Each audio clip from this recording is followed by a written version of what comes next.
that as it's been said, لو لا مربي ما عرفت ربي. Or not to be for a murabbi, I would not have known my Lord. You and I need tarbiyah. Part of the reason the world is in the state that it's in, well, it is simply because of the nafs. The nafs is what wreaks havoc. All of the problems in the world stem from the nafs of an individual, the nafs that is commanding to evil.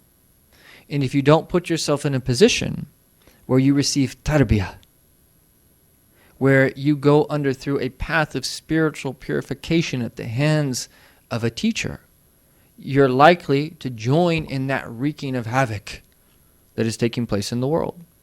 And this is why the world is such a mess.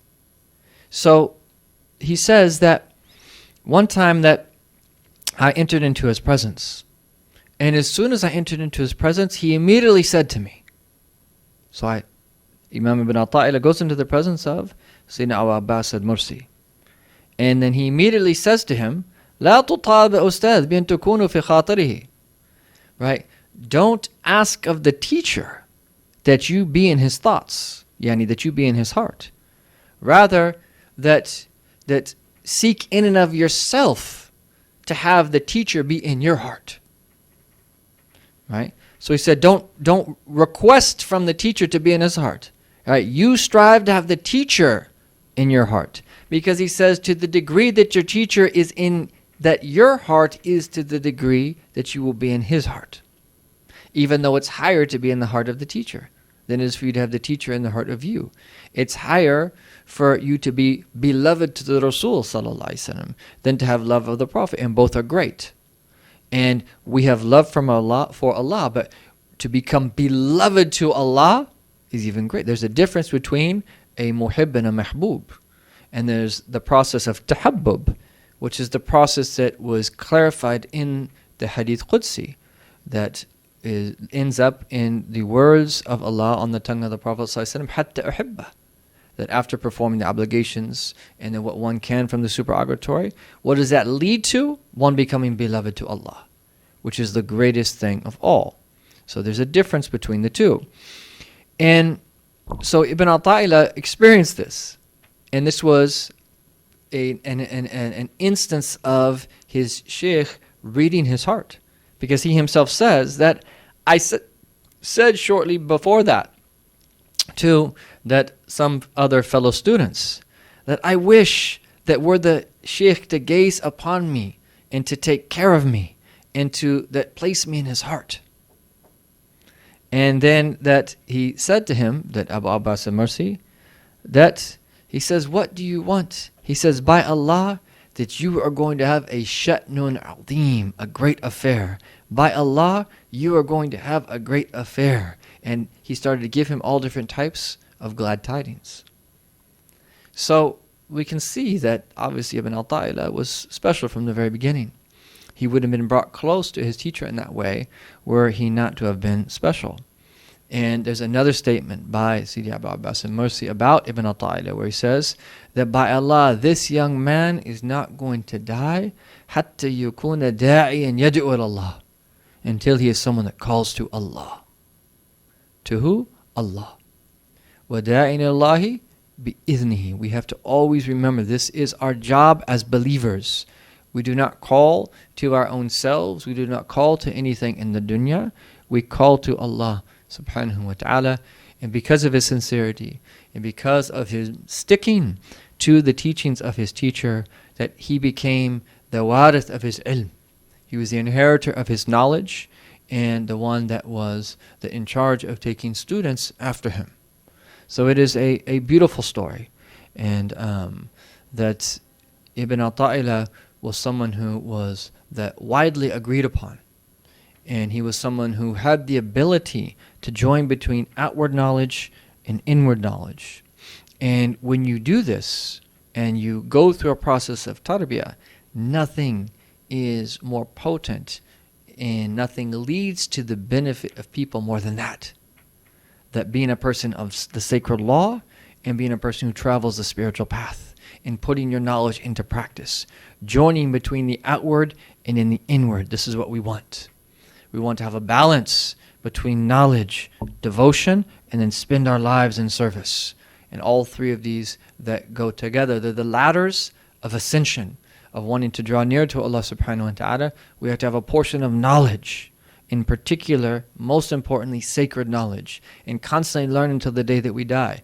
We have to have devotion, suluk, where we are actively traveling the spiritual path, trying to purify our heart from all of the various vices and the destructive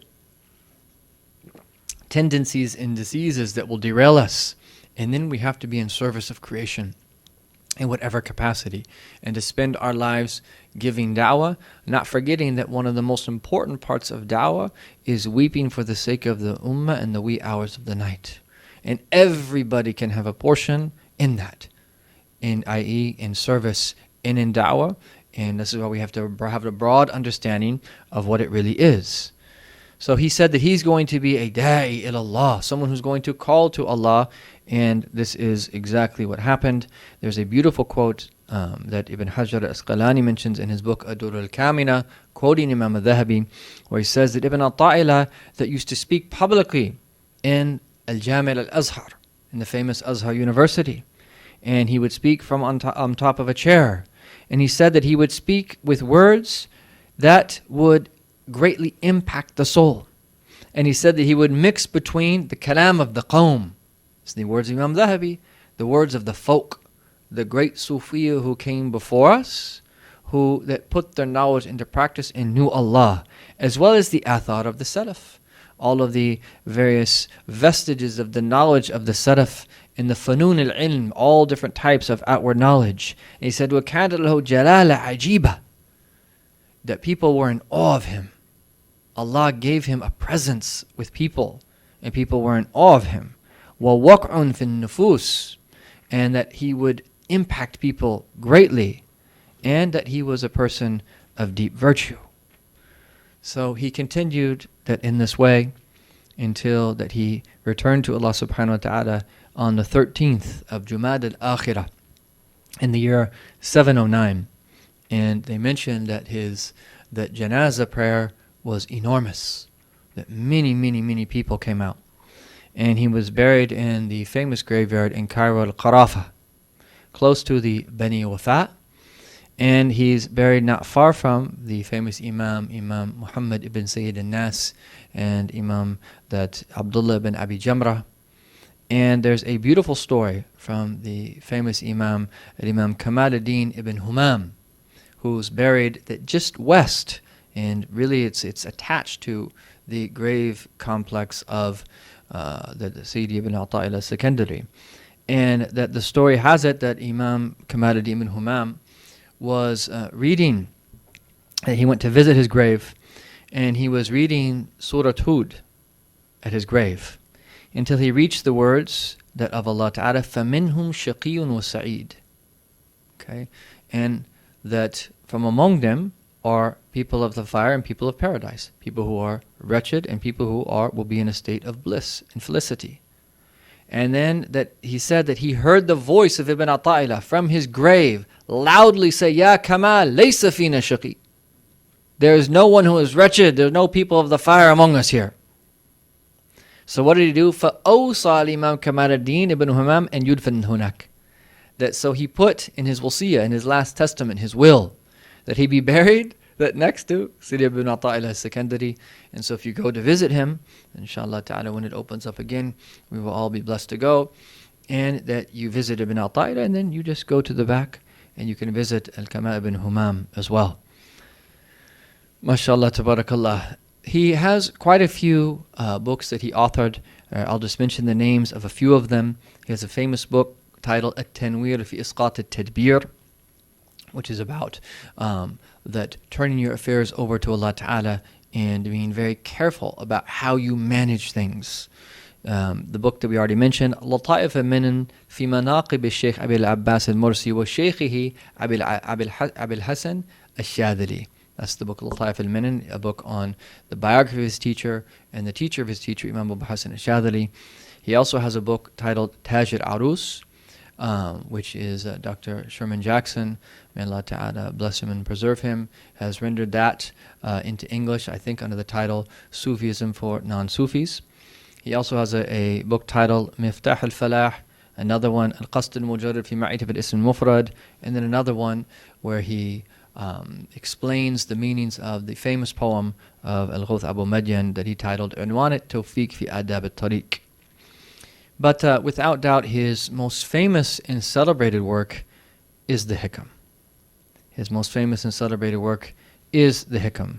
And as one of them has said, is that Hikamahu min ata'illah. The author is Ibn Ata'illah, which literally means the son of the gift of Allah. And his Hikam, his aphorisms, are a gift from Allah. They are a gift